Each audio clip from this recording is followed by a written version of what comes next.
અમરેલી જિલ્લાના જાફરાબાદના રોહિરસામાં ઝેરી મધમાખી ઝુંડનો હુમલો. ખેતીકામમાં કરતા ખેતમજૂરી કરતા બે વ્યક્તિઓ પર ઝેરી મધમાખીએ કર્યો હુમલો.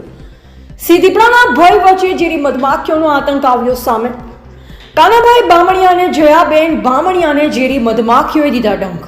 ઝેરી મધમાખીઓ કરડતા બંને ખેતમજૂરોને જાફરાબાદ હોસ્પિટલે સારવાર માટે ખસેડાયા. ઝેરી મધમાખીના હુમલાની બીજી ઘટના બનતા સ્થાનિકોમાં રોષ ફેલાયો. રિપોર્ટર કાળુ સાગરનો જ્યાં જાફરાબાદ. મધ બહુ કર્યું સમજે.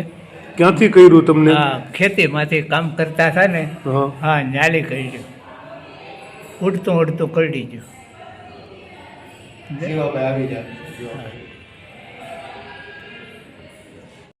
તમારું નામ શું? મારું નામ જીવાભાઈ વાઘેલા, બીજેપી તાલુકા ઉપપ્રમુખ બોલું છું. આ કઈ રીતે બનાવ બન્યો? હું વાડીએ જતો હતો તો એ લોકો રાઈડ નાખવા માંડ્યા. મને તાત્કાલિક કાનાભાઈએ બોલાવ્યો મને કે આમનું આમ થયું છે. મેં અગાઉ પણ જાણ કરેલી છે કે આવી રીતે બનાવ બનેલો છે, પાછો આ બીજી વાર બન્યો છે.